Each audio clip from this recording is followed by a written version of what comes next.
राधे राधे। ये परसेंटेज पे आधारित दो क्वेश्चन है। पहले कोशिश कीजिए अपने से बनाने का, कैसे बनेगा।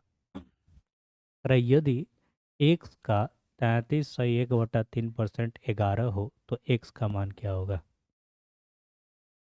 तो हम जानते हैं, क्या जानते हैं कि 33 सही 1/3% कितना होगा। तो कम में बनाना तो ये हो गया 1/3। 33 सही करे एक्स का मतलब गुणा 33 सही 1/3%, तो 33 सही 1/3% का फ्रैक्शन वैल्यू होता है 1/3। 11 हो, इसका मान दिया हुआ है 11। एक्स का मान क्या होगा। तो एक्स का मान क्या हो जाएगा, एक में एक्स गुणा तो एक्स हो जाएगा, और ये 3 इधर जाके गुणा हो जाएगा, 11×3 = 33 हो जाएगा। ये तो काफ़ी इजी था, पूछा हुआ है ये क्वेश्चन। क्लास 11th में सेट थ्योरी में ये पढ़े हैं, विदाउट सेट थ्योरी अंकगणित में भी ये पढ़े हैं। अरे एक परीक्षा में 20% छात्र अंग्रेजी में असफल रहे, 25% छात्र हिंदी में असफल रहे, और 27% छात्र दोनों में असफल रहे। यदि उत्तीर्ण छात्रों की संख्या, उत्तीर्ण दिया हुआ है यहाँ पे, पास ना, पास करने वाले को संख्या 288 हो, परीक्षा में बैठने वाले कुल परीक्षा में बैठने वाले छात्रों की संख्या कितनी है, टोटल निकालना है। तो सबसे पहले हम बताते हैं अंकगणित, वेन डायग्राम विधि कैसे बनाया जाए, और उसके बाद इसको देखते हैं कि 11th क्लास में किस से बताए थे, सेट थ्योरी में पढ़े थे इसको। अतः 20% छात्र अंग्रेजी में असफल रहे, 20% असफल रहे। लिखना क्या है, डायरेक्ट बना देते हैं। 20% अंग्रेजी में कि फेल है, क्या है, फेल है। और 35% छात्र हिंदी में, 35%, सब प्रतिशत है, हिंदी में ये भी फेल है। कारण कि 27% छात्र दोनों में असफल रहे, दोनों में बोथ दिया हुआ है, दोनों में जो फेल है वो कितना है, 27%। जब दोनों दिया हुआ है तो कम से कम एक विषय में हम निकाल सकते हैं दोनों को जोड़कर, यानी 20 प्लस 35 घटा लेंगे उसमें से कितना, 27। कम से कम एक विषय में जो है आ जाएगा। तो 20 और 35 हो गया 55, 55 माइनस 27 घटा लेंगे तो 15 वाले 7 गया 8, ये हो गया 2, यानी 28% वैसे विद्यार्थी हैं जो फेल हुए हैं कम से कम एक विषय में।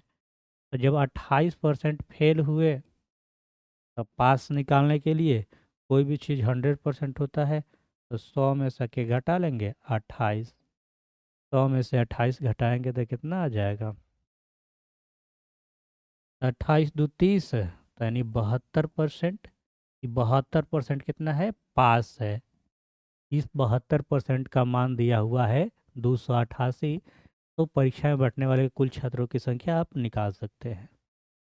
तो कुल छात्र मान लेते हैं कितना होगा जी, कुल छात्र 100, कुल छात्रों का जो परसेंट होगा वो 100, कितना आया हुआ है, 72।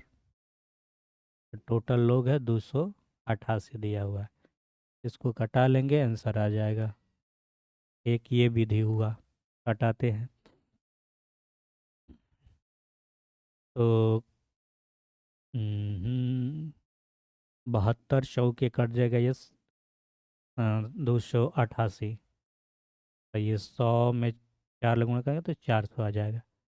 ये भी इजी मेथड है, अगर इससे बेहतर जानते हैं तो आप ज़रूर बना के विदा कीजिएगा। और एक बनाते हैं इसका, एक क्या बनाते हैं, इसको साइड कर देते हैं या इसको मिटा ही देते हैं। एक पढ़े हैं हम क्लास 11th में, जिसे बोलते हैं इंटरसेक्शन यूनियन, जहाँ थोड़ा पढ़े थे हैं। तो इसमें लिखना पड़ेगा, लिखना नहीं नहीं लिखते हैं, यहीं देख लीजिए दिया हुआ क्या कि अंग्रेजी में असफल छात्र, अंग्रेजी में फेल है। अच्छा, निकालते हैं कैसे, क्योंकि एन और इंग्लिश, ई मतलब क्या होगा इंग्लिश, और यू का मतलब होता है यूनियन, हिंदी है हिंदी, ये सूत्र होता है। क्या होता है कि दोनों के पहले लेते हम यूनियन इंटरसेक्शन घटाते हैं, यही है एनी प्लस एन एच, यानी ये हो गया नंबर, मतलब याद नहीं आ रहा टोटल, ये हो गया इंग्लिश का, ये हो गया हिंदी का, इसमें से इन दोनों का इंटरसेक्शन घटा लेते हैं, यूनियन नहीं इंटरसेक्शन घटा लेंगे जो दोनों में शामिल होता है, क्या है ई और इंटरसेक्शन हिंदी, यही ऐसा ही सूत्र होता है ना।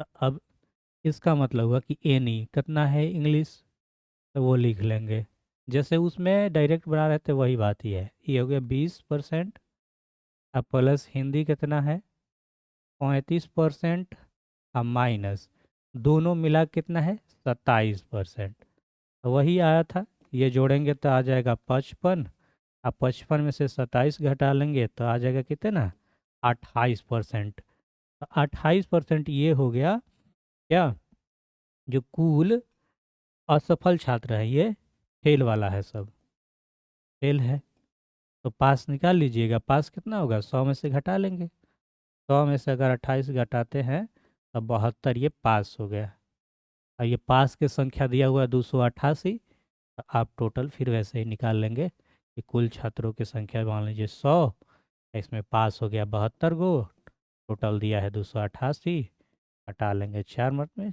400, देख लीजिएगा। राधे राधे। अब अब तुम वेन डायग्राम बना के विदा करना।